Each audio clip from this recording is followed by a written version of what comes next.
This time on Rad Rad Comics, we're talking about how a ventriloquist in Batman gets in a gunfight with himself. It's amazing. Just hang on.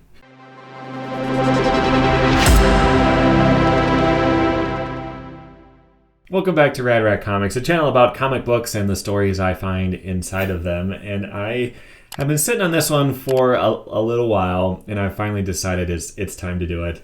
So this is a story about the ventriloquist and Scarface from Batman. And it takes place in the Knightfall storyline. So the Knightfall storyline is like 600 pages long. We're not going to do the whole thing, but what that is Bane comes into town, into Gotham, and he breaks all the bad guys out of prison, and Batman has to fight them all in one night, or like back to back to back, and he's so exhausted, and at the end Bane finally attacks him. So there's stories about him fighting the Joker and the Riddler and Poison Ivy, where he kicks her in the face. There's a grid up here on screen I'm looking at. Scarecrow, all these guys. But we're going to talk about Scarface and the ventriloquist, technically. Who is the ventriloquist? I'm glad you asked. Okay, so the ventriloquist is a guy who has multiple personality disorder, I guess, and he has a puppet of a 20s mob boss who becomes an actual mob boss. So the puppet is, but not the guy controlling the puppet. He doesn't realize that he is controlling the puppet, I guess. It's like his personality disorder thing. And so he is like he is just watching what happens along with the rest of you, even though it's his own hand. It's really funny. Okay, so in this story, he gets broken out of Arkham Asylum, and here's what happens. This is him right here, picking up a sock off of a guy who got knocked out. No, Mr. Ventriloquist, I haven't seen your friend Scarface. I really must find him, and I can't do it alone. Could you help me? I can try, Mr. Ventriloquist. Could I help you too? Oh. I can help you find your friend. I'm kinda lost too. Somebody blew up my room. They call you Amygdala, do they not? You're a very good guy. Okay, I'm going to pause there for a second. One of the quirks in the way that the ventriloquist is written is whenever it's a puppet talking, they replace the B's with G's. And apparently that's a real thing. Like you can't project, you can't throw certain sounds. So if it's like a mouth sound, like a P or a B, you can't throw it, but you can throw like a G because it's a throat sound, I guess. So when it's all written out, they just swap out all the B's with G's. And I hate it. It's really hard to read. It sounds terrible. So I'm going to ignore it for every voice bubble after that one, but I wanted to point it out. I actually had to look that up. Like, why did they do it? I thought it was just the person like writing a lowercase b, and I don't know. But I looked it up, and it is an actual thing, and there's a purpose for it being there, but I'm going to ignore it because it's going to be really annoying to read. Let's move on. Amygdala is very dangerous. The doctors at Arkham experimented on his brain. He's quite uncontrollable. Then we must be cautious if we're to use him. You may help me find Scarface, Amygdala. I am the ventriloquist. And what's your little friend's name? Sacco. Am I supposed to get my medicine soon? Gentlemen. Yo, look who it is. We're looking for Scarface. Have any of you gentlemen seen him? Perhaps I might even enlist your aid in searching for him? Laugh at Sacco, will you? Well, chuckle all you want at me. You're laughing at my little friend? Nobody laughs at my little friend. But I think you'll take my pal Amygdala more seriously. What's so funny? Sacco, perhaps you're not up to the demands I'm placing on you, and Amygdala is too energetic. I need someone with finesse to help me find Scarface. Okay. I had to pause at this point because the puppet is drinking out of a straw. And I thought about this for a while. There's no way for you to create a vacuum in your hand. Like he doesn't have magic powers. Like his hand doesn't become its own life. It is literally his hand in a sock. So I think he is throwing a slurping sound to his hand, which doesn't seem like the voice bubble is pointing at the sock as if the sock is actually drinking. It's amazing. Oh, this won't do. This won't do at all. There isn't the selection I had anticipated. None of these turn you on, huh? Not quite. I can't very well enlist the aid of a duck to rescue Scarface. Maybe it's time you forgot about this Scarface guy. He never did anything to try to get you out of Arkham, right? Maybe it's time you found a new partner. How can you say that? I'm nothing without Scarface. They're best buddies, wah! Did you hear that? Sounds like a car pulling up. Uh-oh. And who is it pulling up but the Batman? He is already at this point very exhausted. Quiet, hush up, you two. It's only you. Oh my gosh, Batman. Time for you to come with me, Ventriloquist. I'll go along quietly, Batman. No trouble for me, no sir. Jeepers, look out behind you, a monster. Shut up, you rat. I'm not in the mood for old jokes, Ventriloquist. Keep your hands where I can see them. Leave my friends alone. Don't touch them. I'll hurt you. I'll hurt you real bad. You make me so angry. You make me want to hurt you. Crush your skull, break your bones. Hurt you, break you, kill you. You make me so mad. Head on fire. Hurts. Want my medicine. Take pain away. Can I have my medicine now? I have just what you need, amygdala. The same dose I gave you last time we met. Oh. Now, get him while he's weak. No, he's still dangerous. Help me find Scarface. I say we kill him. Scarface will know what to do. Okay, so that's the only encounter that the ventriloquist has with Batman in the whole story. So the rest of the villains he has to defeat by hand. You know, he fights them all. But Scarface, that's it. Scarface doesn't meet up with Batman in this story at all. The ventriloquist ends up defeating himself. It's going to be amazing. But so he goes to that toy store. He tries to find some dolls that he could, or some puppets to replace Scarface. And he does pick out a couple that we'll see in a second.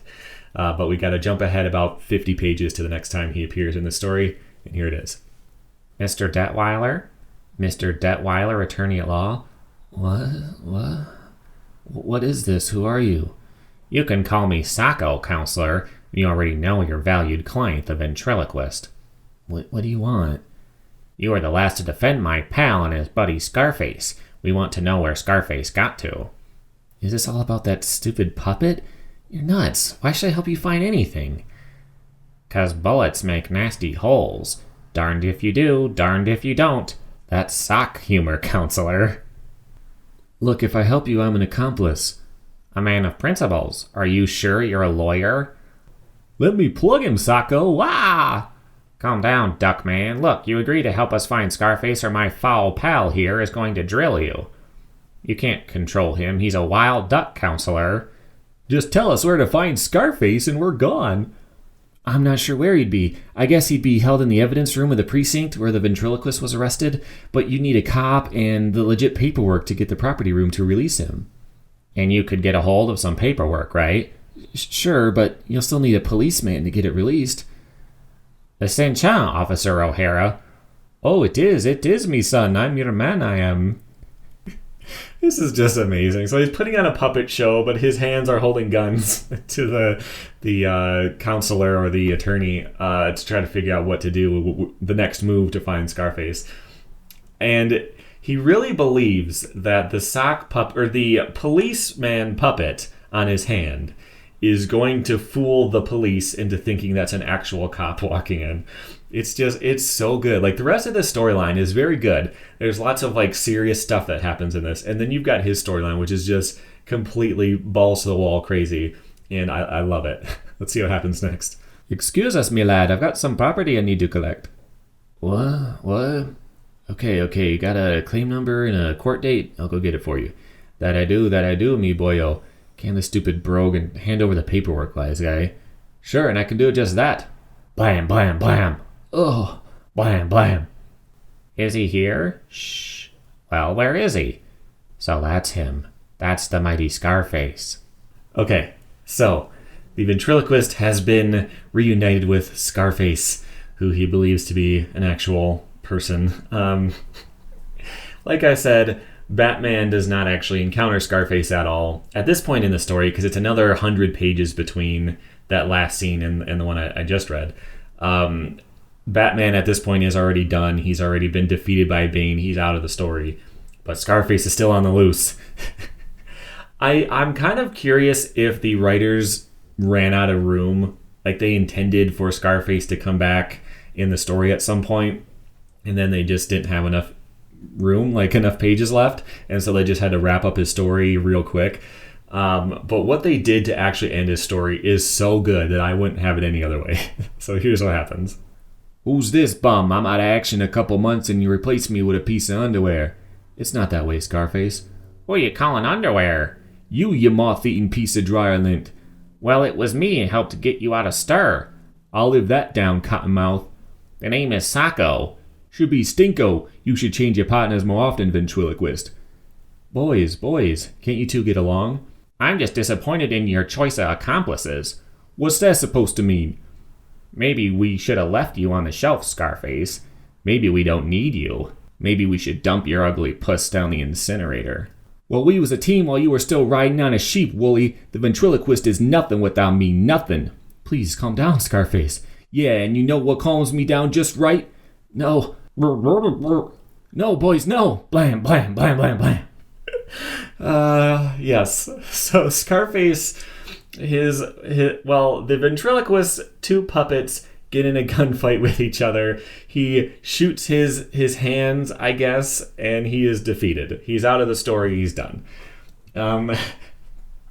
He does end up back in Batman later, like much later, but that's it. That's his whole story. They give you a couple of pages every few months in the storyline, and the ending is he shoots his own hands and then passes out, I guess. I mean, it's his hands. He shouldn't be unconscious, but he is. I guess he passed out from the pain or something like that. And that's it. And it's over. And Sacco is defeated because, of course, the ventriloquist is going to be with Scarface later in the story. But that was just an amazing ending to an amazing story. I love that part. I really like Scarface. I think it's so stupid that it's incredible. Like, I was thinking about, you know how, especially with when they make the TV shows and stuff for DC, they always try to make it really serious and really gritty and dark. And like, you know, this is how it would really be. Like on the show Titans, when they get in fights and it's just really bloody and really rough and violent. Like, I would like to see the ventriloquist show up in that show or in his own movie or something like that. I think you could maybe do him in like a really creepy way, like very unsettling and creepy, not necessarily scary, but like a very mentally ill guy who thinks his hand is a puppet. I think you could do that in a really interesting way. I would like to see that. I mean, it would probably be terrible, but I would like to see it anyway because I enjoy things that are terrible. But that's it for now. I really just wanted to share that story about the ventriloquist with you because I was greatly amused by it. But that's it for now. If you like stories like this, make sure you subscribe so you don't miss out on the next one, and I'll see you then. Thanks for watching.